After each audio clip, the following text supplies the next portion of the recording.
I went blind while I was driving, and that woke me up. I was in a job where I was incredibly stressed, and the doctors diagnosed stress blindness or hysterical blindness. Welcome to 20-Minute Leaders. Just sit back, relax, and learn from the leaders of today. It's a journey. Each one is different, unique, inspiring. Let's get started. This episode is powered by J Ventures, a community-driven VC fund in Silicon Valley in partnership with Leumi Tech and sponsored by Hippo Insurance, Turing, Upwest Labs, and Hillel at Stanford. All she owns is one suitcase. Meet Linda Cruse, Frontline Humanitarian, leadership expert, author, and inspirational speaker. After suffering temporary blindness through stress, Linda sold everything she owned and changed her life completely. For over 2 decades, she has been on the humanitarian frontline, working tirelessly to forge creative and sustainable economic solutions that empower and uplift vulnerable communities around the world. To this day, Linda still only owns the contents of one suitcase. She has also created an innovative platform, Race for Good, where the best and brightest minds, students, and business leaders compete to solve critical frontline issues, with solutions being implemented within days. Linda Cruse, welcome to 20-Minute Leaders. How are you? I'm exceptionally well, actually, Michael. Thank you.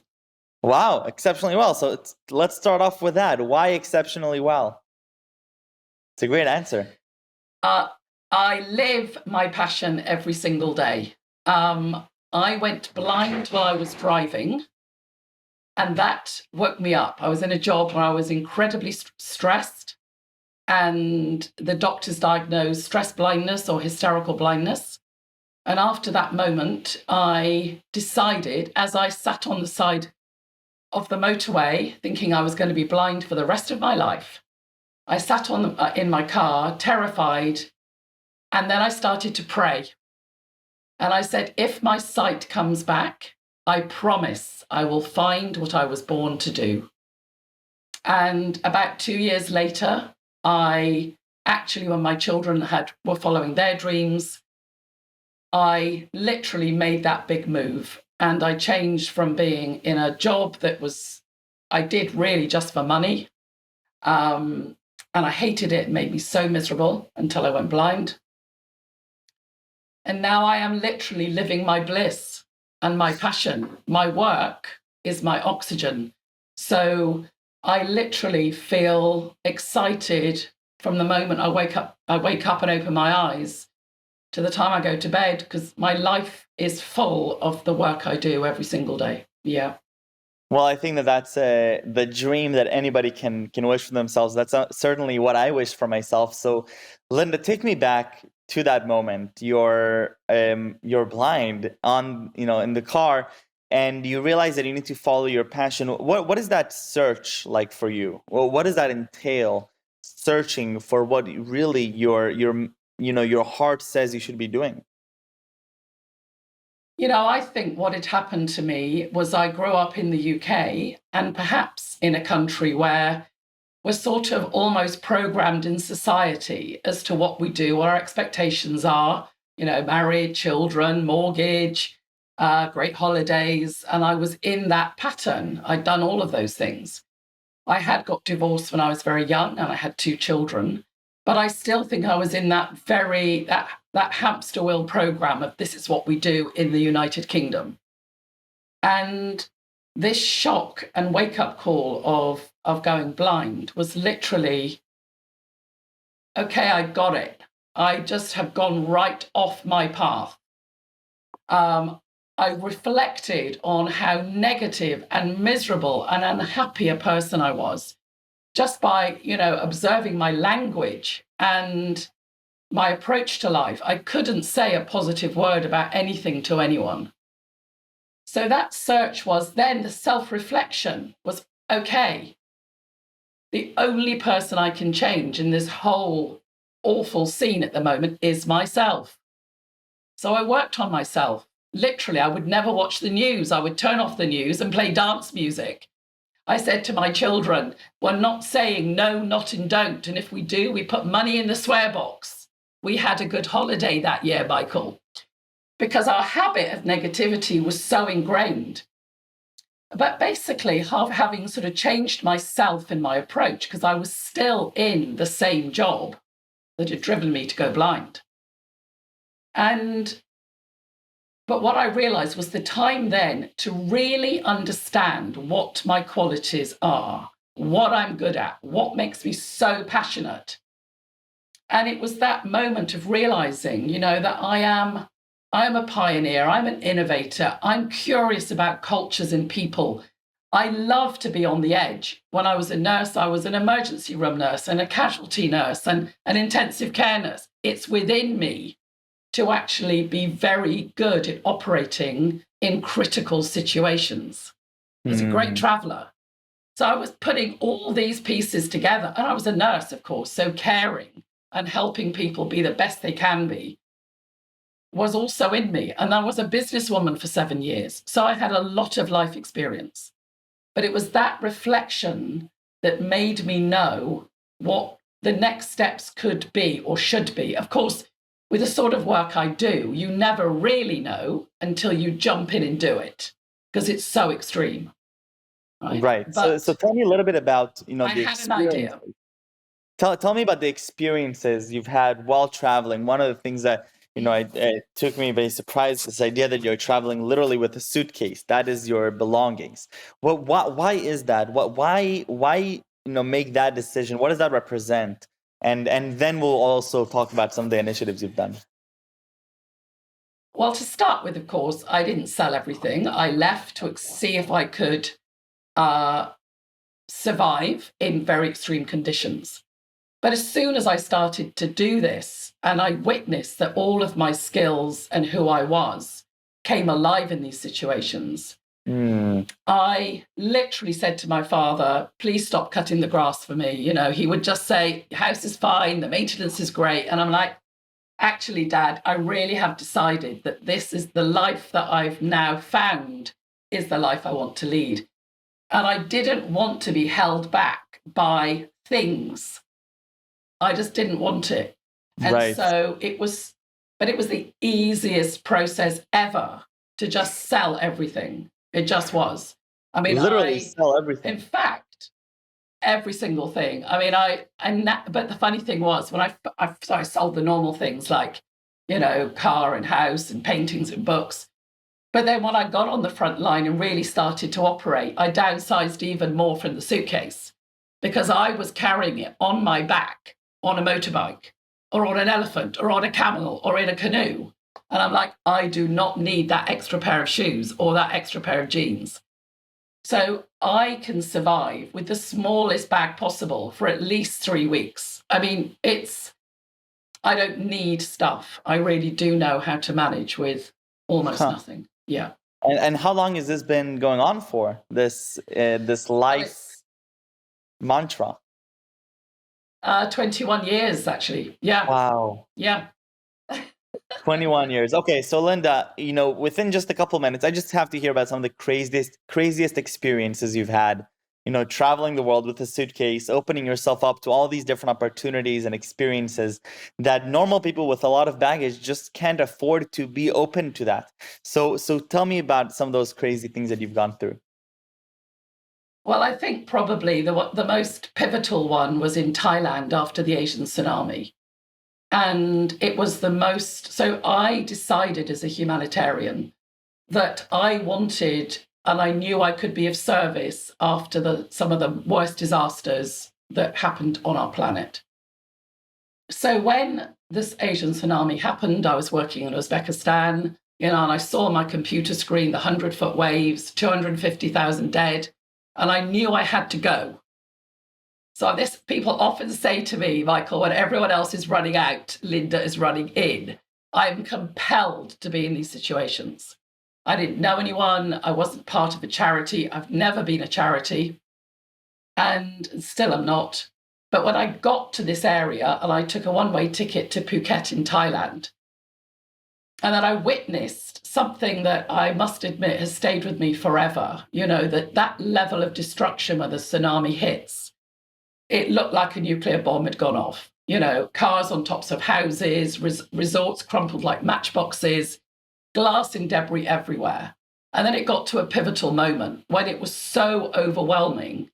I said to the taxi driver who was taking me to the largest survivors camp, stop, I can't do this, it's too much. In hot and humid Thailand, the smell of decomposing bodies was overwhelming. I mean, just overwhelming. And then I went to take some fresh air and looked over the sea, the cliff edge, and the sea was full of debris, cars, and dead bodies. And I just wanted to run. I just wanted to run. And then I had a flashback to when I was an 18-year-old nurse. And there was my matron standing in front of me. And she said, nurse, this is not about you. You are here to serve. You are here to make a difference. Talk about pivotal. I realized that actually all I needed to do was focus on the people I'd come to help. And then when I got to the survivors camp, of course, that was another story when you have these people who have lost everything and they have no way of rebuilding their lives, uneducated. They worked in the hotels. It had gone. All the hotels were destroyed. And a mother came up to me with outstretched hands and said, Linda, take my baby. I can no longer feed her. And I looked back into her eyes and said, no, I will not feed your baby. But I promise you, I will enable you to feed your own baby. All of this coming at me so fast and furiously, I knew in a flash that what the best form of uplift you can do post-disaster, post-war, is to enable people to stand alone. My first mentor was Prince Charles of England, and he said to me in a Tibetan refugee camp in India, involve the private sector.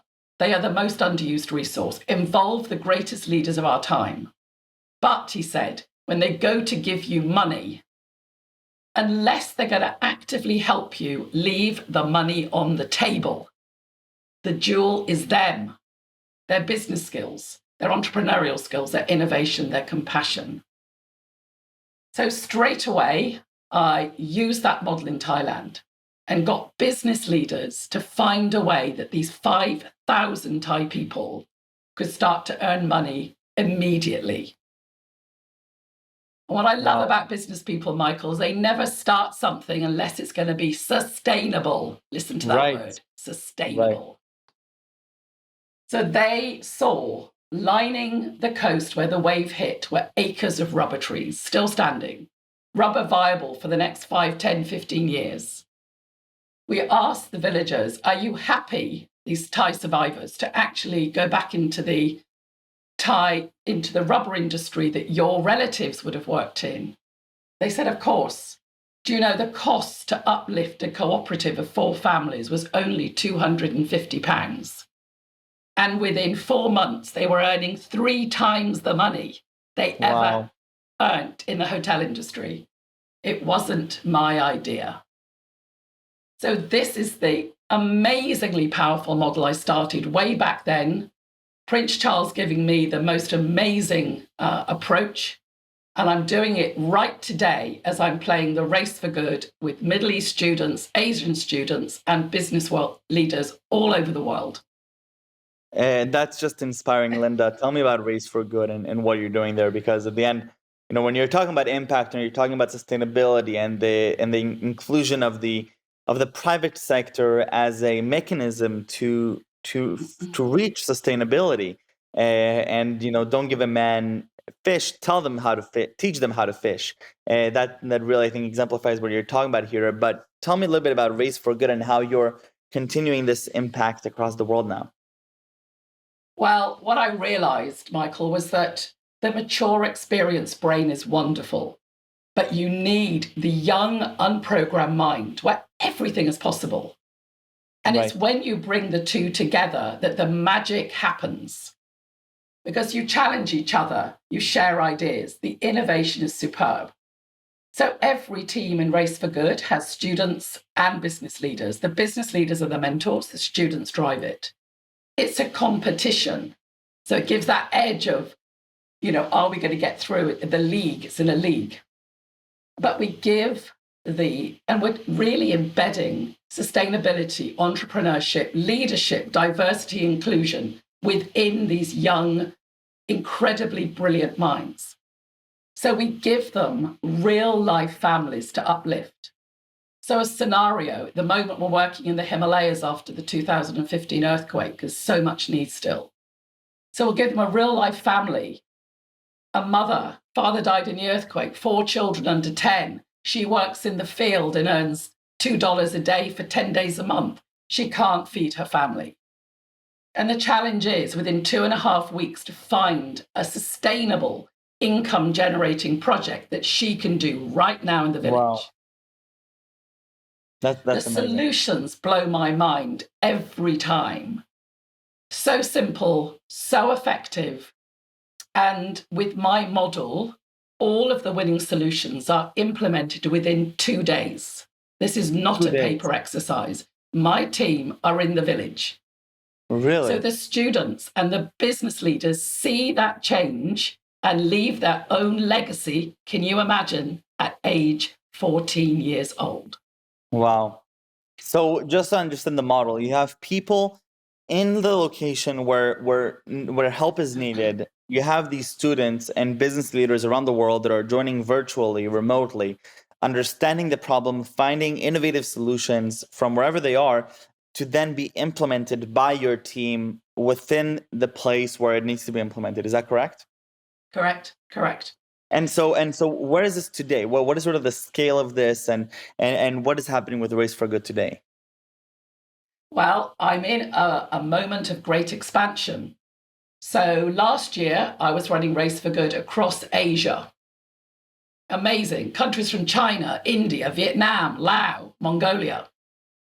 This year, we've started across the Middle East, from Saudi, Bahrain, Dubai, Qatar. But we're going to get bigger. I've already been invited to go into Latin America.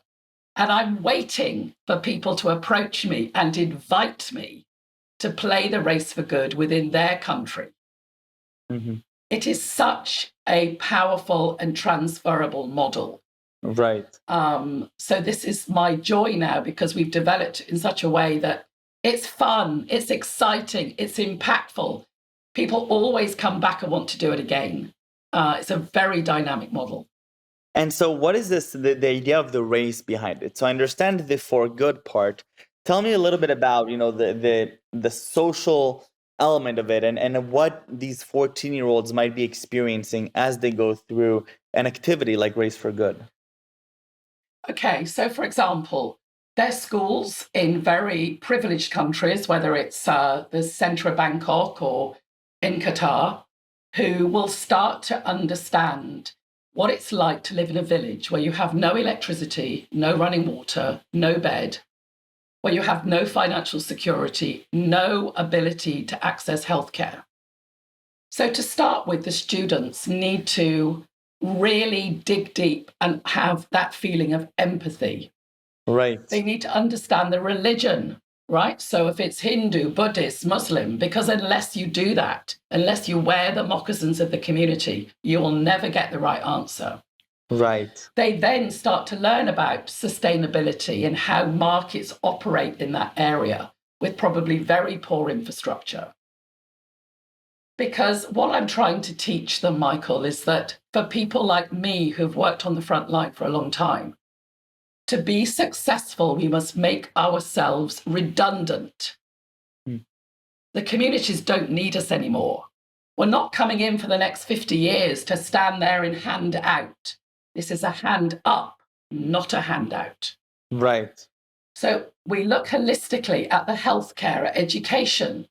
We get the students to use their incredible minds to design new water collection systems, how they can uplift the health post and the school. But we're taking them into a vastly different world. One thing they learn in bucket loads, Michael, is gratitude. I'm not surprised. But poverty does not equal unhappiness, ever. Right. They're probably some of the happiest people I know. At the end of the day, they're so grateful that they've survived the day. They dance, they drum, they sing, they share. Amazing.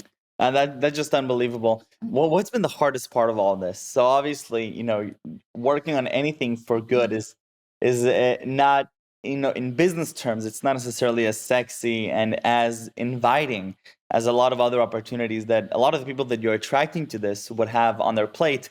But as sort of the entrepreneur and leader of this, what has been the most challenging piece of all of this to put together? Persuading companies that we need them. Right. Because actually, I think for many years, business was put into a category of not for good, right? Now, I totally do not believe that. Every company has the most incredible people within its organization. Right. So my big thing, and I've worked and I continue to work so hard with it, is to really empower business leaders to step up, step forward, and join the race for good. I've been lucky enough since 2005 to know people like Richard Branson.